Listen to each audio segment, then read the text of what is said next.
All right. When I started my railroad some 20 some years ago, I decided I was going to use tortoises for switch machines and not do anything manual like caboose throws.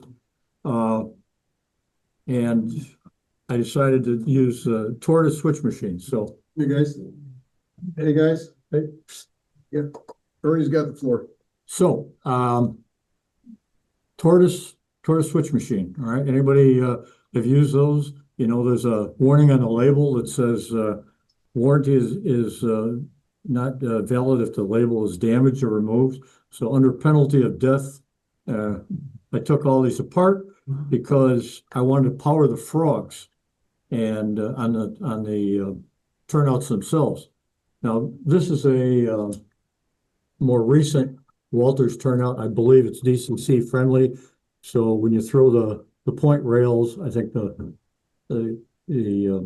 polarity has changed on the frog. I have most of the older Shinohara and Walters, which didn't have that. So I used the tortoises to power the frog for polarity change.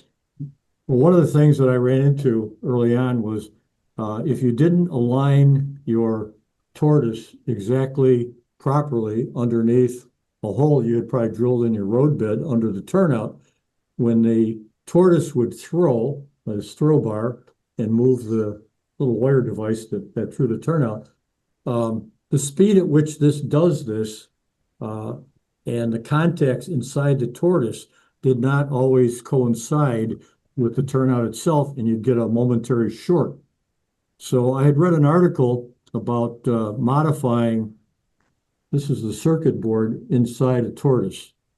And what you would do is on the circuit board itself, you would scribe through, you would make breaks in the circuit itself so that it would shorten the throw of the contacts and it eliminates the short at the when you throw the turnout. So you're creating a larger dead area. A larger dead area and Okay. a smaller contacts Got it. portion. Okay. It was pretty easy to do because you avoided the warranty, but I found it worked well, and most of these have lasted 20 to 25 years. But I had done, I think years ago, I actually did a little show and tell on tortoises to describe what I had done and how it worked. Well, now 20, 25 years later, I'm having tortoises give up on me. This one actually, the motor actually died. That's the only one that's ever happened. And I have probably over 100 tortoises on this layout. So it's a really good product. But recently what I found is that I'm going to pull this apart. If no one's ever seen the inside of a tortoise, these things are going to go all over the place. But you have a throw bar that normally holds, you can see it, these little metal hands and all. You're gonna need more Let's see. light.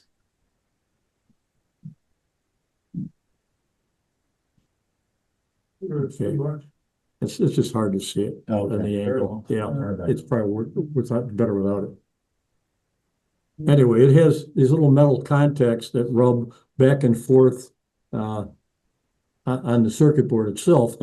And I think what's happened over time is because I've scored, let's pull this one out. Yeah, I did a great job of sealing that. Yeah, the older ones don't have that sealant in it. No, there's a number of little gears that actuate this. And this is a circuit board.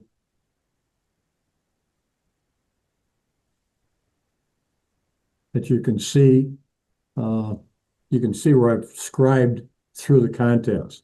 And I think what's happened over time are these little metal contacts. The wipers. The wipers have probably loosened up because of the scoring on this. And what's happened is every one of these that's failed, when I open it up, these contacts have come off of this wiper arm, and it's just held on with a little nub, plastic nub that's been heated to to seal it on the throw bar. So, when I went to replace the latest ones, I thought I did replace one of them and I didn't modify the Tortoise. And sure enough, I ended up with a contact issue and a short. So I just had to replace one recently. And I thought, I'm just going to pull it apart and do the same thing. When I took it apart, what I discovered was Tortoises redesigned their circuit board, and they've made it in such a way that I can no longer do that. I can't describe it. I don't know what they've done. They somehow sealed most of the circuit under some kind of a coating. You would have to get through that. I would have to cut through all of You'd it. have to cut through that and like a Dremel Yeah, with a fine tip. with a fine tip. So you know what I You did? could still do it, So- but it would be. Well, what I did is I took the one that failed and I put this in the new Tortoise. Oh, you did. I figured if it lasted 25 years, I'm not gonna live that long, so that's what we did.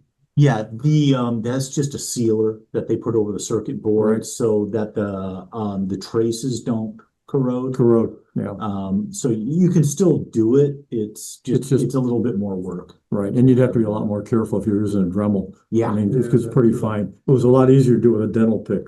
yeah. So anyway, So so you that's- use the Tortoise to power the frog. I used to, but the latest, again, depends on what turnouts use. But the latest, these are Walters, and these actually power the frogs. And again, with circuitry today, a lot of the engines, you have what do you call it, the keeper, Oh, the power, the keep alive. keep alive. Yeah. So you don't have that issue. So Yeah, for reliability's sake, I'm still very much in favor of powering the frog. I switch. used two of these at the end of the layout when I was doing the final parts, Mhm. and one of them did not work. Yeah. So I ended up powering the frogs, the old way using the Yeah, Tortoise. it's a reliable backup mechanism Yep. and it always works. Yeah, it's the tricky thing that I found when I'm working on these is when you align the Tortoise under the switch, you've got to get that thing right Dead dead center. And then if we're looking through I'm just going to try to get this through the throw bar here. Yeah. And you get this up through the throw bar. Yeah, this one doesn't It have. the wants to center, be, yeah, this wants to be right in the center. right dead center. And the other and if- issue is this a little adjustment on the Tortoise? The fulcrum, The yeah. fulcrum, you can change, the Yeah, there's actually multiple holes in the fulcrum, so you can actually create it well, offset. you can also, not only that, but you slide it up and down, Oh, yeah, to and it change changes lever arm. the tension and the speed at which it does it. Yeah. And I found that makes a difference too. Yeah. If it's too fast, Mhm. it beats the contact, so. Ernie, do you find that as time goes along, you have to readjust them? Occasionally I have, this may move down. Yeah. I mean, you could put a drop of super glue or something on it once you had it, right? I've never done that, but a couple of times, yeah, I've had that happen. I had to go back and move it a little. The other thing is I always use this is the wire that comes with the Tortoise. Where is it?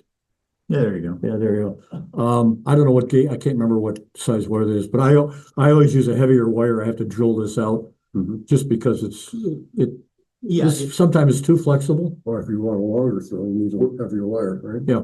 yeah, it's a, wire. What? yeah, it's a, 39. oh, is that what I it is? can't recall what it is. 032. Okay. Is it piano one? Yeah. Yeah, what is it called? Music? Yeah, it's always a balancing act because if you use too heavy a wire, it looks more massive coming up through the throw bar. And if you're like doing fast tracks turnouts and you're soldering those point rails to the throw bar, the PC tie that you're using as a throw bar, if you're putting too heavy a wire, you're putting so much stress Yeah. on on those points that they could come loose and now you have to resolder. The other thing that you can do to help out a little bit is and again, this would be something you can't really do this with a manufactured turnout, but if you're making your own turnouts with fast tracks, is make the throw longer. right? Leave a little extra gap at the rails, between the rails, the side rails and the point rails. So there's a little bit more dead band, so the throw bar has to throw just a little bit longer. That also is a balancing act because you want it to be relatively short, but number one, you don't want to pick wheels. Number two, you want it long enough that you don't have these connection problems. But yeah, if you can do a pretty good job of centering the tortoise under, and you putting like if you're doing fast tracks turnouts, you use like the depth of a PC tie as your gap between the point rails and the side rails. That process I found to be fairly reliable, but you're still going to run into exceptions where why am I getting these shorts? And yeah, then you have to take some. Yeah, wanted to comment about these newer Walters terminals or turnouts rather. Before you try to put one on your layout, you take a multimeter and check to make sure you have continuity between the frog and the outer rails. Because I found on more than one of these Walters turnouts that when I did that test, one of them failed. Yeah, the when they stamp them together and then seal them inside the plastic, it is literally a friction fit between the tabs of copper to make that connection. And if something gets in the way or, they don't get the right contact, yeah, you can have some DOA ones where they just don't work. I mean, the turnout's still going to work. It's still going to throw, but the power routing nature of it is, in essence, disabled. And now you're back to doing what we're just talking about. Yeah.